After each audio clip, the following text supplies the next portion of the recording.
CTV News at 5 with Tony Ryma and Rick Wyman with weather. Good evening. So glad you're with us on this Monday, January 19th. Creamergency, an organization helping residents of Saskatchewan, has set up a mobile medical clinic in Kapuskasing to support evacuees. The clinic will provide healthcare services to people with support from local health partners and the Canadian Medical Assistance Team. With the influx of people to the small community, the clinic will help maintain care levels at the hospital in Cap and improve access to care for those nervous or uncomfortable seeking care in a new community. Now to the weather. Light snow on this Monday, but the temperatures are dropping. How cold is it going to get? For more details, let's bring in CTV's Rick Wyman. Pretty cold, Tony. It's going to get cold over the course of the next couple of days. We'll get into some of the numbers, and some of those numbers, including the wind chill, will be shocking. Here we go. A systems map courtesy of Environment Canada, brought to you by CAA. Get your membership today at caa.ca. So we're dealing with squalls and flurries, and in some cases extreme cold. So we'll get into that and a lot more. We'll talk about the 5-day forecast and a lot more. So that's coming up in just a couple of minutes time. So at least overnight, bundle up beginning this evening. Tony? Thanks for that, Rick. Faculty members at Laurentian University in Sudbury are on strike after negotiations between their union and the employer broke down over the weekend. CTV's Angela Gemmell has more from day one on the picket line. What do we do?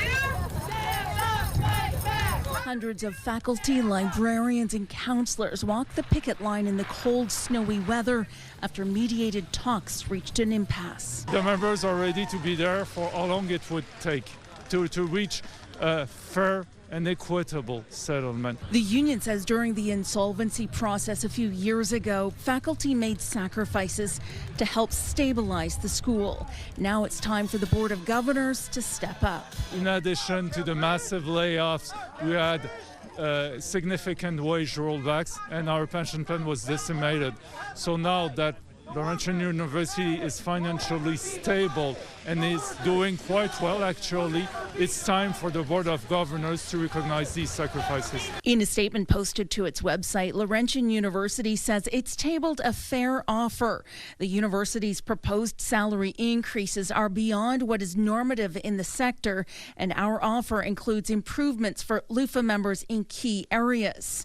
Our primary responsibility is to make sure that Laurentian University is strong for the future. The campus is open, but there aren't any classes due to the strike. Laurentian says it wants to put students first, but Colin says if you want to do that, you can't put faculty last. Some students joined the picket line knowing what their professors have endured over the past several years. I was here during the insolvency in 2021, and so I know that the professors have suffered a lot in the last 5 years, and so I think that having a better contract is really important for them, but it's also really, really important for students. A former steelworker, Sudbury's MPP, visited the picket line to show his support. When I was working on the picket line, my MPP didn't show up at all during that time, so I think it's important to come out to workers, speak with them, speak with their families, find out what's going on, so you have a more well-rounded version of how negotiations are going. No new talks are scheduled. Angela Gemmell, CTV News, Sudbury.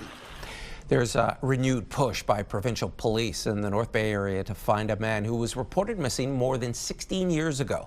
OPP have now created a new social media video to try to jog people's memories in hopes of finding Robbie Aho. More now from CTV's Eric Tashner. To say Terry and Patricia Aho missed their son is an understatement. Robbie Aho vanished more than 16 years ago, but his family isn't giving up hope. He wouldn't turn a nose to anybody. He'd help anybody, whoever they wanted. Police are renewing the push to find Robbie, releasing a new video online on what would be his 48th birthday. The Ahos last saw him October 12, 2009. He walked away from Lando Lakes Lodge in Martin River at around 1 p.m. before turning west on Highway 64. It's been terribly rough. It's not just once in a while. It's every day, all day, 24/7, and he's in our minds all the time. Robbie was last seen wearing a Toronto Maple Leafs long-sleeve shirt, a black vest, and a blue baseball cap. He also carried a duffel bag and a pack sack. He had a change of clothes with him and epilepsy medication that would have lasted a couple of days. The case is not closed. The OPP continues to review the file. They follow up on information and seek tips from the public. A few days after his disappearance, some of his clothing was found along the highway near Posniak Lodge and Arthur's Road, but there was no trace of Robbie anywhere. It's hard to know and hard to say. There's so many different things that could happen. Police conducted ground and aerial searches from Sudbury to Martin River without any luck. The new video includes a digitally enhanced sketch of what investigators believe Robbie would look like today, asking anyone with information to contact them or Crime Stoppers. Robbie, if you can hear this, let us know where you are, and I'll be there in a minute to pick you up. Eric Tashner, CTV News, North Bay. The town of Cochrane is the latest Highway 11 community to write to provincial authorities over concerns of highway safety. In a unanimous vote at council last week, members passed a resolution calling on both senior levels of government to immediately prioritize safety upgrades to Highways 11 and 17. One councillor says highways there haven't been touched in 40 years. Council is formally endorsing the 2+1 highway program, calling it a practical solution. So I think the picture is bigger than just fixing our roadways, because the same roadways were 30 years ago didn't have this many accidents. The transports were still passing by 30 years ago as well. Maybe there's more of an influx because the rail is coming off, but something needs to be done for sure. 2+1 would provide motorists with a passing lane. Rallies have been planned in several communities, including Cochrane, for this Saturday to get the attention of politicians. A crash between two transport trucks closed Highway 11 earlier today. The southbound lanes were closed between McFadden Line in Powassan and Goreville Road in South River. The collision stopped traffic for 4 hours while police investigated and cleared the scene. Police in New Liskeard are asking for the public's help after a pair of break-ins at the municipal dump. OPP say a person broke into the dump January 9th around 11:30 p.m. and stole tools and cash. 2 nights later, the suspect returned and stole electronic devices. Police say the suspect was wearing a green reflective construction jacket, black snow pants, and large winter boots. They say the suspect may have been riding an e-bike or bicycle. It's time for a quick break. Coming up on CTV News at 5, Rick has your full weather forecast. First, let's head to downtown Timmins. This shot is courtesy of that city. It's minus 35 with the wind chill. We're back in a few minutes. Fuel your Fridays with CTV and Pure Country. Enter online for a chance to win a $100 gas gift card. Fuel your Fridays. Powered by CAA. Life isn't one size fits all. Neither is CAA. Rouyn-Noranda. A lot of fans in Sudbury yesterday for yesterday's game between the Huskies and Sudbury Wolves. So I want to say a big shout out to a lot of weather watchers over there. Have a look at our forecast radar for this evening. We've got some colder weather setting in, and as Tony said earlier, it will get cold. We'll get to some of those temperatures momentarily. Periods of snow. Sault Ste. Marie will get snow this evening. Some flurries and some squalls anywhere from 10 to 20 centimeters. Now let's have a look at the 5-day forecast. Sun and cloud tomorrow, minus 15, colder with the wind chill. Periods of snow on Wednesday, minus 10, minus 13. Thursday, chance of flurries, some cloud cover Friday, minus 21. Saturday, some sun and cloud and a minus 20. How about the Sioux and Algoma? Squalls, flurries this evening, 2 to 4 centimeters. Again, it's going to happen for this evening. Then, of course, overnight, more snow, periods of snow, minus 9 for tomorrow. So anywhere from 10 to 20 centimeters. Thursday, some flurries, minus 12. Chance of flurries on Friday, minus 16, minus 18, of course, chance of flurries Saturday. And again, all these temperatures colder with the wind chill. Timmins, Cochrane, Kapuskasing, minus 20 tomorrow, mainly cloudy skies. Wednesday, chance of flurries, minus 13. Flurries on Thursday, minus 18. Chance of flurries on Friday, the odd sunny break, minus 23. And Saturday, sun and cloud, minus 23. So, Tony, you were wondering about temperatures. We go from minus 20, minus 21 to minus 31.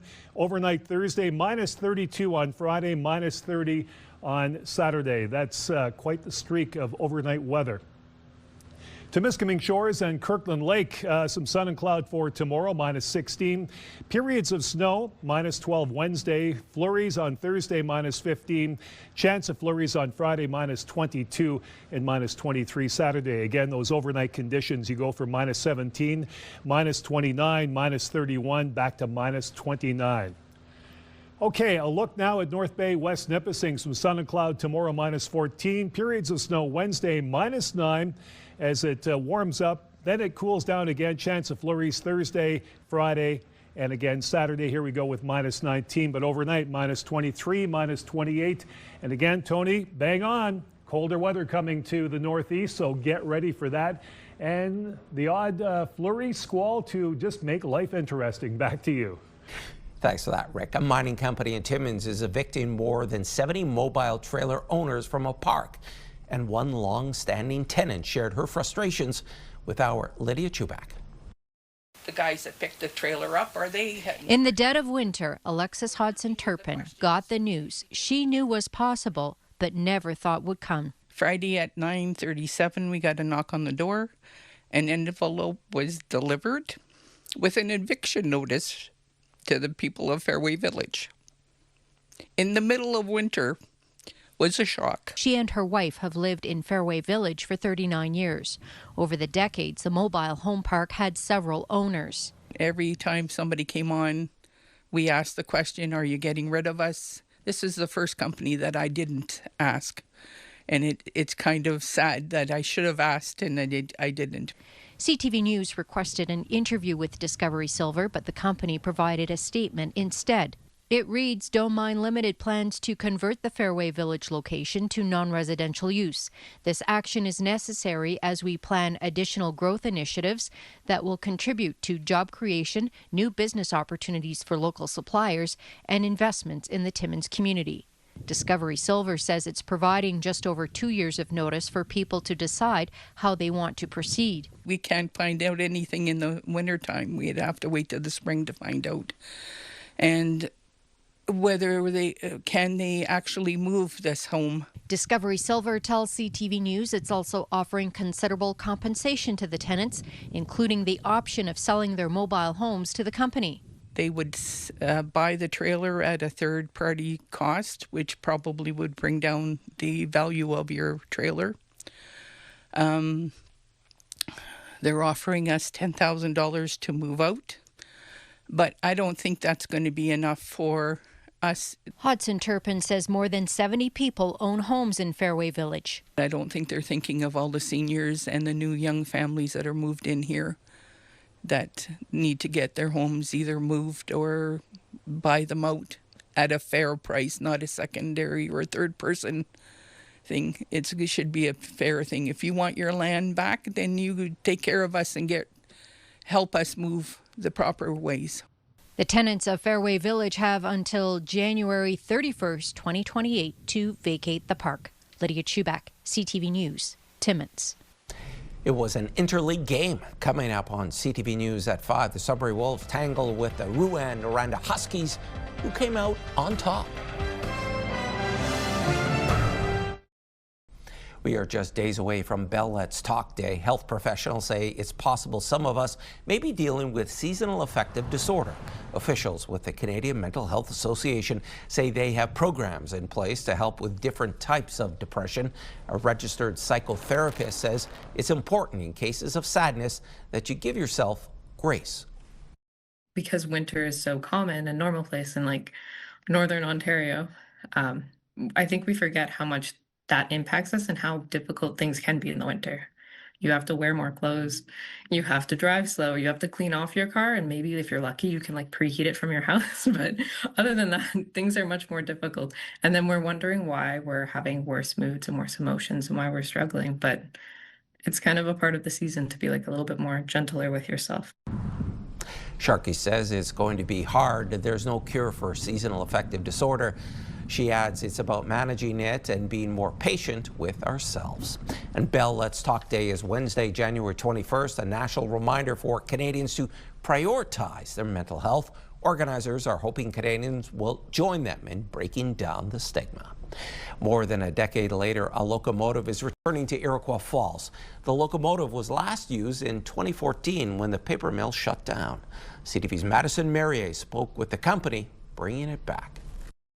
Familiar change is happening in Iroquois Falls with the return of locomotive DESX 1305. It's been over a decade since this train has been in Iroquois Falls. So just to have all the residents see this happening, and it's encouraging because we're going to be the build for the Moosonee Hospital is about to happen, and we're going to be the ones that supply the material to the Moosonee Hospital. I was waiting for some of the reconstruction of rail. And because it was finished in October, that kind of opened the gate for the locomotive to come back specifically on site under the new Abitibi Connects colors and with its new renewed purpose. Many community members shared their happiness with the return, including the Minister of Northern Economic Development and Growth. George Peary said the reinstallation of short-line rail access at the Abitibi industrial site marks a critical milestone in advancing long-term northern development. Our community is rebuilding itself. And our population even went up a little bit. We have a lot of new small businesses coming to town, so that's encouraging also. And a lot of people did not leave the community. So we're gonna have more houses in Iroquois Falls, hopefully, with infrastructure dollars coming down from the provincial and federal government. So it's a great opportunity, and we're looking very bright our future. Iroquois Falls is a fantastic community that demonstrates the depth and skill of paper makers. You know, they can apply their skills to a number of different industries. So I know Pinnacle specifically has already opened 6 jobs to locals on site. Petronic said the locomotive is set to return next month after ensuring community members relearn train track safety regarding the operation. Madison Merrier, CTV News, Sudbury. It's time for our weekend wrap-up in the Ontario Hockey League, and the weekend started strong for all 3 northern clubs. The North Bay Battalion snagging a 5-2 victory on the road against the Oshawa Generals Friday night. The Sioux Greyhounds also on the road Friday night, beating the Guelph Storm 3-1. Sudbury Wolves laid waste to the Flint Firebirds with a 7-2 win. The Firebirds would head to North Bay Sunday looking for redemption, and they'd get it in a 6-3 victory over the Troops. And the Wolves drew first blood just 17 seconds into an interleague game against the Quebec Maritimes Junior Hockey League's Rouyn-Noranda Huskies. Clayton would open and close the scoring Sunday, stealing an empty netter and tallying 4 points in the Wolves' 5-3 victory. To the NOJHL standings now, where the Greater Sudbury Cubs have clinched a playoff spot at 59 points so far this season. Despite a pair of wins over the weekend, the Timmins Rocks still sit second. The race will be for home ice advantage, where only 3 points separate 4 teams. Blind River split their weekend with a win and a loss, leaving them tied with the Kirkland Lake Gold Miners in a fight to make the playoffs. When we return, we check in with Josh and Coop over at Pure Country. You're watching First at 5.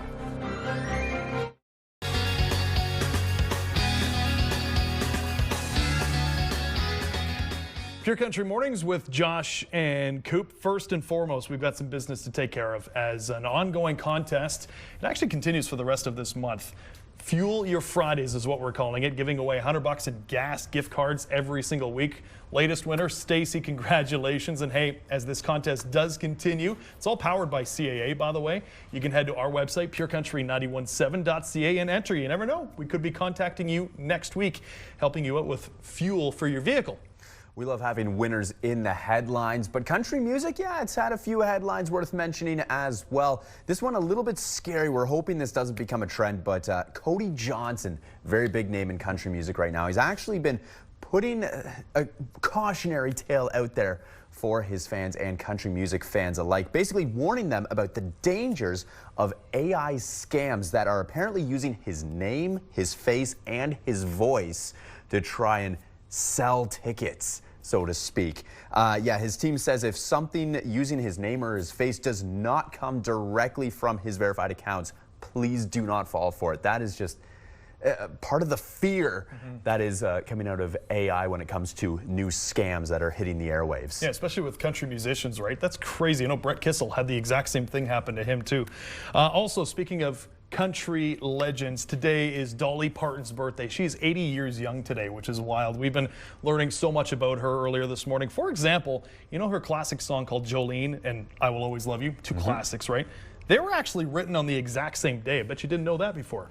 Yeah, I mean, she has a $650 million empire that includes everything from Dollywood. She's got a beauty line, baking kits even, a series of books. She's got a hotel. She's got truck stops. She has done so well for herself. She's one of the biggest names out there, not even just in country music. Yeah, and also her Imagination Library has given out over 200 million free books to people over the years, which is amazing. And how could you forget about 11 Grammys and being a member of the Country Music Hall of Fame? Happy birthday to Dolly Parton. You can catch some of her tunes on the air, Pure Country 91.7 on the dial, or listen completely free on the iHeartRadio app.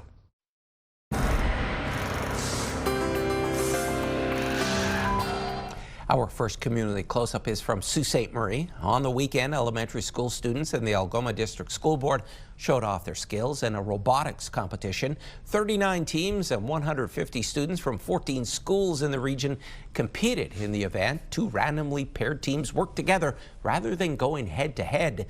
The tournament champions were Notre-Dame-du-Sud and St. Joseph Island Central.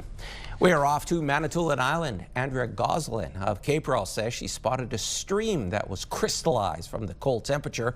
She snapped this picture while out snowshoeing. Thanks, Andrea. Let's head to Timmins, and Marcel Heroux took this gorgeous picture of a sunrise. Look at those spectacular colors of orange and a hint of yellow in there. Appreciate you thinking of us, Marcel. And if you have any pictures, videos, or events you'd like us to showcase, you can always email them to us at communitycloseup@bellmedia.ca. And finally, this half hour, some kids at McLeod Public School in Sudbury had a special visitor recently.